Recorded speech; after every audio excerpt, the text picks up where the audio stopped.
Welcome to MC novel world, जहां कहानियां सिर्फ सुनी नहीं महसूस की जाती हैं। फायर, अगर तुम्हें पसंद है एक्शन, मिस्ट्री और इमोशन से भरी कहानियां। पायल का पलटाव। इमारत एक में पायल के सहपाठियों ने देखा कि अन्य कक्षाओं के कुछ छात्र उनके कमरे में कुछ लगा रहे हैं। कुछ दबे पांव हंस रहे थे तो कुछ चिंता दिखा रहे थे। कक्षा की अध्यक्ष ने उन्हें रोकने की कोशिश की, लेकिन रेयांश के प्रशंसकों के सामने वह खुद को शक्तिहीन महसूस कर रही थी। रेयांश के फैन क्लब की सदस्य कक्षा अध्यक्ष की डेस्क के चारों ओर खड़ी हो गईं ताकि वह अपनी सीट पर बैठी रहे। तुम हमारी कक्षा में ऐसा नहीं कर सकती, कक्षा अध्यक्ष गुस्से में गरजी, लेकिन अपने शरीर पर रेयांश का चेहरा बनी पट्टियां और एक्सेसरीज पहने लड़कियों ने उसे कड़े तेवर से देखा। अगर मैं तुम्हारी जगह होती तो चुपचाप बैठी रहती, जब तक तुम उसकी तरह नहीं बनना चाहती। सही कहा, उस लड़की ने रेयांश को इतने लोगों के सामने अपमानित करने की हिम्मत की। उसे तो खुश होना चाहिए कि रेयांश ने उसमें दिलचस्पी ली। यह सब उसने खुद पर मोल लिया है। रेयांश के प्रशंसक होने के नाते हमें उसके लिए कुछ करना होगा। कक्षा अध्यक्ष ने दांत भींच लिए। यह अनुचित है। क्या रेयांश ने तुमसे ऐसा करने को कहा है? हम उसे पूछने की जरूरत नहीं है। हम बिना वजह उसके प्रशंसक नहीं है, एक लड़की ने टिप्पणी की और बाकी ने सिर हिलाया। तो बेहतर होगा कि तुम बस पीछे बैठकर देखो कि हम इस लड़की को कैसे सबक सिखाते हैं। कक्षा अध्यक्ष ने कसकर मुठियां भींच ली। यह केवल पायल के बारे में नहीं था, लेकिन वह कक्षा अध्यक्ष थी। अगर कुमारी रस्तोगी को इसके बारे में पता चला तो यह कक्षा अध्यक्ष की जिम्मेदारी होगी। इस विचार से उसके कंधे कांप उठे, लेकिन उससे 1 साल बड़ी 4 लड़कियों के सामने वह कुछ नहीं कर सकती थी। ऐसा नहीं था कि वह उनसे दुश्मनी मोल लेने से डरती थी, बल्कि उसे डर था कि उनके परिवार इसमें शामिल हो जाएंगे। उसने अपने सहपाठियों की ओर देखा, लेकिन उनमें से कोई भी मदद करने को तैयार नहीं था। जो लोग कक्षा अध्यक्ष के पक्ष में थे उन्हें भी घेरा गया था। उन्हें लग रहा था जैसे उन्हें बंधक बना लिया गया है। नीना, जो आज भी रेयांश के प्रशंसकों के प्लान के ग्रुप मैसेज को पढ़ने के बाद जल्दी आई थी, सटली मुस्कुराई। वह नजाकत से अपनी कुर्सी पर बैठी पायल के आने का इंतजार कर रही थी। कल तो वह बच गई, लेकिन स्टार सेक्शन के टॉप 2 को अपमानित करने के लिए देखते हैं वह कब तक टिकती है। नीना मन ही मन हंसी, यह सोचकर कि पायल को दुख पहुंचाने के लिए उसे कुछ करने की जरूरत नहीं है। पूरी दुनिया उसका साथ दे रही थी और यह पायल का कर्म था जो उसे मिलना चाहिए था उसे छीनने के लिए। पायल की तकलीफ का सिर्फ विचार ही नीना का मूड अच्छा कर गया। दूसरी तरफ गिनी घबराकर अपने अंगूठे का सिरा चबा रही थी। वह पायल को आगाह करना चाहती थी, लेकिन उसके पास फोन नहीं था और उसे नहीं लगा कि पायल के पास भी होगा। इसके अलावा अधिकारियों की तरह ही उसे भी घेर लिया गया था, क्योंकि जब भी वे इमारत से बाहर निकलती थी वो हमेशा पायल के साथ होती थी। पायल, प्लीज आज स्कूल मत आना, गिनी ने प्रार्थना की, लेकिन उसी समय उसे चौकस लड़की की आवाज सुनाई दी। वह आ गई। कमरे में क्षण भर की शांति छा गई, इससे पहले कि रेयांश के फैन क्लब की सदस्य छिपने के लिए अंदर भागी।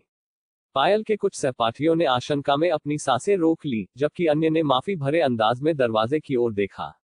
अगले पूरे मिनट तक किसी ने एक शब्द नहीं कहा। वे पायल के आने का इंतजार कर रहे थे। जब दरवाजा खिसका और एक आकृति अंदर आई तो दरवाजे के दोनों ओर खड़े छात्रों ने रस्सियां खींची। उन्होंने जो गंदी बाल्टी दरवाजे के ऊपर रखी थी वह पलट गई और उसका सारा पानी अंदर घुसने वाले व्यक्ति पर सीधे गिरा। छपाक। जो लोग इसके खिलाफ खड़े होने की कोशिश कर रहे थे उन्होंने जल्दी से मुंह मोड़ लिया, जैसे कि वे पायल की स्थिति को देख नहीं सकते थे।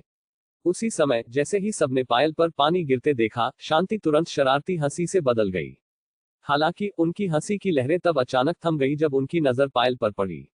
मेरा राशिफल सही निकला आखिरकार, पायल ने खुशी से कहा, जिससे जो लोग मुंह फेर चुके थे उन्होंने वापस उसकी ओर देखा। वहां दरवाजे के पास पायल एक बड़ी छाते के नीचे खड़ी थी। उसके चेहरे पर एक चमकदार मुस्कान थी। उसने अपने जूतों को पानी से बचाने के लिए आज बूट्स भी पहने थे। लगता है आज सबका मूड भी बहुत अच्छा है, उसने कहा। क्या यह एक अच्छा दिन नहीं है? इतना कहने के बाद पायल सहजता से कक्षा में चली गई और छाता बंद कर दिया। वह कोने में गई और अपना छाता और बूट्स वहां रख दिए। जब वह आराम से अपनी चीजें व्यवस्थित कर रही थी तो हर कोई केवल उसे मंत्रमुग्ध होकर देख रहा था। जब वह अपनी जगह पर बैठ गई तब भी नजरें उस पर से नहीं हटी। पायल, गिनी ने राहत की सांस ली और मुस्कुराई जब पायल ने उसे आंख मारी। मुझे उस पर शक नहीं करना चाहिए था। ठीक है कक्षा, यह क्या है? कुमारी रस्तोगी कुछ मिनटों बाद आई और दरवाजे पर पानी देखा। तभी सब लोग अपनी तंद्रा से बाहर निकले। कुमारी रस्तोगी की ओर ध्यान केंद्रित करते हुए छात्रों ने अपने मुंह खोले और बंद किए, लेकिन कोई शब्द बाहर नहीं आया। वे बस रेयांश के फैन क्लब की सदस्यों की ओर इशारा कर पाए कि वे ही समझाएं। सभी उंगलियां जिस ओर इशारा कर रही थी उसका पीछा करते हुए कुमारी रस्तोगी ने अन्य कक्षाओं और ग्रेड के कुछ छात्रों को देखा। यहाँ क्या हो रहा है? कुमारी रस्तोगी को एक अप्रिय अंतर्ज्ञान महसूस हुआ। हालांकि किसी ने जवाब नहीं दिया। कक्षा अध्यक्ष, यहाँ क्या हो रहा है? कक्षा अध्यक्ष ने गला साफ किया और अपनी सीट से उठी। जैसे ही उसने ऐसा किया उसे तुरंत सबकी जानलेवा घूरन मिली। उसकी सांस अटक गई, लेकिन कुमारी रस्तोगी देख रही थी, इसलिए उसे अपनी जिम्मेदारी निभानी पड़ी। कुमारी रस्तोगी उसका ध्यान रखेंगी, है ना? शिक्षिका, रेयांश का फैन क्लब तो वे कुछ स्वैच्छिक सफाई करने की कोशिश कर रहे हैं, पायल ने खुशी से बीच में कहा, जिससे सबका ध्यान फिर से उस पर चला गया। शिक्षिका, वे कुछ अच्छा काम कर रहे थे, लेकिन गलती से पानी गिर गया। कुमारी रस्तोगी ने माथे पर बल डाला क्योंकि उसने दरवाजे की ओर देखा और लटकी हुई खाली बाल्टियां देखी। स्वैच्छिक सफाई, लेकिन तुमने इसे दरवाजे के ऊपर बांध दिया। शिक्षिका, वे दरवाजे के ऊपर की सफाई कर रहे थे ताकि सब कुछ साफ रहे। कक्षा के अधिकारियों में से एक ने जल्दी से कहा, सिर्फ कक्षा अध्यक्ष को बचाने के लिए। एक के बाद एक अधिकांश अधिकारियों ने अपना स्पष्टीकरण दिया ताकि रेयांश के फैन क्लब का गुस्सा कक्षा अध्यक्ष पर न जाए। क्या यह सच है? कुमारी रस्तोगी ने एक बार फिर पूछा। इस बार उनका सवाल उनके अन्य छात्रों के लिए था। सबने जोर जोर से सिर हिलाया, इससे पहले कि कुमारी रस्तोगी ने आह भरी। उन्होंने प्रशंसकों पर एक नजर डाली और बस उन्हें गिरे हुए पानी को पोंछने के लिए कहा और फिर चली गई। और बस स्थिति बच गई। कक्षा अध्यक्ष को फैन क्लब का गुस्सा नहीं झेलना पड़ा। अधिकारी राहत महसूस कर रहे थे और पायल ने यह राउंड बड़े अंतर से जीत लिया। जैसे ही पहली छुट्टी की घंटी बजी, कक्षा अध्यक्ष तुरंत पायल की डेस्क पर आए। ओह पायल! पायल ने कक्षा अध्यक्ष की ओर देखा और सिर झुकाया। कक्षा अध्यक्ष ने पायल को एक मुस्कान दी। पहले के लिए धन्यवाद और मुझे माफ करना कि मैं उन्हें रोक नहीं पाई। उसकी मुस्कान थोड़ी टूट गई जब उसने सोचा कि अगर पायल मुसीबत में पड़ जाती तो क्या हो सकता था। वह कक्षा अध्यक्ष थी और वह जानती थी कि उसे कुछ करना चाहिए था। हालांकि उसने न केवल एक सेकंड के लिए संकोच किया, बल्कि उसके अधिकारियों और यहां तक कि पायल ने भी उसे रेयांश के प्रशंसकों के क्रोध से बचा लिया। कोई बात नहीं अध्यक्ष, पायल ने आश्वासन दिया। यह तुम्हारी गलती नहीं है। मेरा मतलब है, मुझे पता था कि तुमने कोशिश की और यह मेरे लिए काफी है। लेकिन कक्षा अध्यक्ष को यह काफी नहीं लगा। लिली, कक्षा अध्यक्ष ने हल्की मुस्कान के साथ कहा। बस मुझे लिली कहो। पायल ने जवाब नहीं दिया और बस मुस्कुराई। वैसे भी, क्या तुम मेरे साथ नाश्ता करना चाहोगी? लिली ने पेशकश की। मैं जर्मनी से कुछ स्नैक्स लाई हूँ। तुम उन्हें आजमाना चाहोगी? ओह, लेकिन मैं गिनी के साथ अपने प्रोजेक्ट पर चर्चा करते हुए नाश्ता कर रही हूँ। लिली ने गिनी की ओर देखा, जो अभी अभी पायल की डेस्क पर आई थी। अगर तुम चाहो तो वह भी आ सकती है। खैर, यह तय करना मेरे हाथ में नहीं है। पायल ने अपनी आंखें गिनी की ओर घुमाई। जब लिली और पायल उसे देख रही थी तो गिनी के कंधे कस गए। उसने जबरदस्ती मुस्कुराया जबकि उसका दिमाग ज्यादा सोचने से लगभग ज्यादा गर्म हो गया। अगर उसने मना कर दिया तो लिली नाराज हो सकती है और सोच सकती है कि गिनी पायल को पूरी तरह से अपने पास रखने की कोशिश कर रही है। हालांकि लिली ने उसके साथ कुछ भी नहीं किया था, फिर भी गिनी लिली को नाराज करने से डरती थी। हो हाँ, बहुत बढ़िया, लिली ने कहा और इसके साथ तीनों लड़कियां नाश्ता करने के लिए कैंटीन गई। अन्य ग्रेड से छुट्टी का समय अलग था, इसलिए इमारत 1 में कैंटीन में ज्यादा भीड़ नहीं होती थी। लड़कियों ने कोने में एक जगह ढूंढी, अपना नाश्ता रखा। पायल ने केवल कैंटीन से खरीदा क्योंकि वह अपने साथ लाए हुए नाश्ते को बाद के लिए बचाना चाहती थी। जहां तक लिली की बात है, उसने खाने से भरे कंटेनर मेज पर रखे। लिली, क्या तुम यह सब खा सकती हो?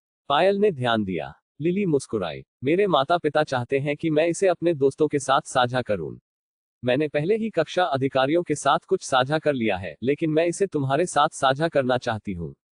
ओह, पायल की आंखें खाने पर चमक गईं और उसने अपने होंठ भींचे। यह स्वादिष्ट लग रहा है। चलो, इन्हें आजमाओ। ये सच में बहुत अच्छे हैं। पायल की आंखों में चमक देखकर लिली ने कंटेनर उसकी ओर बढ़ा दिया। क्या तुम सच में कह रही हो? बिल्कुल। आज मेरी मदद करने के बाद यह धन्यवाद के लिए काफी नहीं है। तो धन्यवाद। पायल ने बाकी वाक्य नहीं सुना क्योंकि उसने खुशी से व्यंजनों का आनंद लेने के लिए अपनी चम्मच उठाई। यह केवल नाश्ते का समय था, लेकिन वे जो खाना खा रही थी वह दोपहर के भोजन के लिए अच्छा था। पायल को खुशी से खाना खाते देख लिली भी खाने वाली थी जब उसकी नजर गिनी पर पड़ी। गिनी, क्या तुम भी इन्हें आजमाना नहीं चाहती? गिनी ने बस अजीब तरह से मुस्कुराया और कहा, मैं ठीक हूं। यह जवाब सुनकर पायल ने अभी भी चबाते हुए अपना सिर उसकी ओर घुमाया। यह बहुत स्वादिष्ट है। हाँ, यह है। तुम्हें इसे आजमाना चाहिए। लिली ने समर्थन किया। लेकिन गिनी के कंधे कांप उठे पिछली बार पत्रिशा द्वारा उसे खाने की पेशकश याद करते हुए। खाना वास्तव में अच्छा था, लेकिन उसके ठीक बाद का अनुभव अच्छा नहीं था। जब से पत्रिशा ने उसे खाना दिया था, पत्रिशा ने गिनी से भी उसके लिए खरीदने की मांग की थी। पत्रिशा ने गिनी को जो खाना दिया था वह महंगा व्यंजन था, इसलिए गिनी हर दिन पत्रिशा के लिए स्नैक्स खरीदने के लिए अपने मासिक भत्ते का उपयोग करके उसका भुगतान कर रही थी। चलो भी, लिली ने छोटे खाद्य कंटेनरों में से एक को आगे बढ़ाया। बस इसे आजमाओ। लिली और पायल उत्सुकता से गिनी को देखने लगी। उन्होंने उस पर से अपनी आंखें नहीं हटाईं, जैसे कि वे उसकी प्रतिक्रिया का इंतजार कर रहे हों। जैसे ही स्वाद उसके मुंह में फूटा, गिनी की तनावपूर्ण अभिव्यक्ति शांत हो गई। उसकी भौहें उठी और किसी तरह उसकी आंखें चमक उठी। स्वर्ग, हे, मैंने कहा था ना। पायल हंसी जबकि लिली ने संतुष्टि में मुस्कुराया। तुम और ले सकती हो। तुम्हें इसे भी आजमाना चाहिए और इसे भी। यह वाला पहले थोड़ा अजीब है, लेकिन यह स्वादिष्ट है। लिली ने उत्साहपूर्वक अपने बाकी के स्नैक्स पेश किए। खाने की शौकीन होने के नाते लिली और पायल को जल्दी ही सामान्य आधार मिल गया, क्योंकि पायल ने उन व्यंजनों का भी आनंद लिया जिन्हें ज्यादातर लोग अजीब मानते थे। गिनी भी महसूस करने लगी कि दोनों लड़कियां कितनी सहज थीं। हालांकि वह वास्तव में कुछ व्यंजनों का आनंद नहीं ले सकी, क्योंकि वे उसके स्वाद के लिए बहुत अजीब थे। फिर भी लिली ने इसे दिल पर नहीं लिया और तीनों ने पहली छुट्टी, दोपहर का भोजन और यहां तक कि दोपहर का विश्राम भी एक साथ बिताया। खाली समय में लड़कियों का अपने आप पायल की डेस्क के चारों ओर झुंड बनाना अजीब था। यह कुछ ऐसा था जो पायल ने अतीत में कभी अनुभव नहीं किया था। अगर उसने किया भी तो लोग केवल तभी पायल के पास आते थे जब उन्हें उसकी जरूरत होती थी या जब यह उनके लिए सुविधाजनक होता था। गिनी का मेरे पास आना उतना अजीब नहीं है, क्योंकि हम दोनों विद्वान छात्राएं हैं, पायल ने सोचा, इससे पहले कि उसने लिली की ओर अपनी आंखें घुमाई। अंतिम विषय स्व अध्ययन होने के कारण वे दोनों पायल की डेस्क के चारों ओर बैठी थी। लेकिन इस छोटे समूह में लिली के जुड़ने के साथ मुझे नहीं पता कि मुझे क्या महसूस करना चाहिए। जबकि पायल अपने बढ़ते शकल के बारे में जो महसूस कर रही थी उसे समझने की कोशिश कर रही थी, उसने प्रवेश द्वार से कुमारी रस्तोगी की आवाज सुनी। हर किसी ने सहजता से उनकी ओर देखा, केवल कुमारी रस्तोगी को पायल की ओर देखते हुए पाया। पायल, मेरे साथ आओ। हाँ। गिनी और लिली तुरंत हल्की चिंता के साथ पायल की ओर देखने लगी। क्या यह बुरी खबर थी? सबने अपने दिमाग में एक ही सवाल साझा किया, क्योंकि उन्होंने पायल को कुमारी रस्तोगी की ओर बढ़ते देखा। कुमारी रस्तोगी ने बस पायल को देखकर मुस्कुराया जब वह उनके सामने खड़ी हुई। थोड़ी देर के लिए मेरे साथ आओ, मुझे तुम्हारे साथ कुछ चर्चा करनी है। पायल ने सिर हिलाया और कुमारी रस्तोगी के पीछे फैकल्टी रूम की ओर चली गई। रास्ते में पायल खुद को कुमारी रस्तोगी की पीठ को घूरने से रोक नहीं पाई। कुमारी रस्तोगी वास्तव में सुंदर है और वह स्कूल की सबसे दयालु शिक्षिका भी है। पायल ने अपने होंठ भींचे, क्योंकि उसने अपने गरीब चाचा के बारे में सोचा। मुझे आश्चर्य है कि क्या कुमारी रस्तोगी अकेली है। क्या आप चाहते हैं कि मैं कुमारी रस्तोगी और पायल के बीच की चर्चा को आगे बढ़ाऊं, या कहानी के अगले भाग को लिखूं?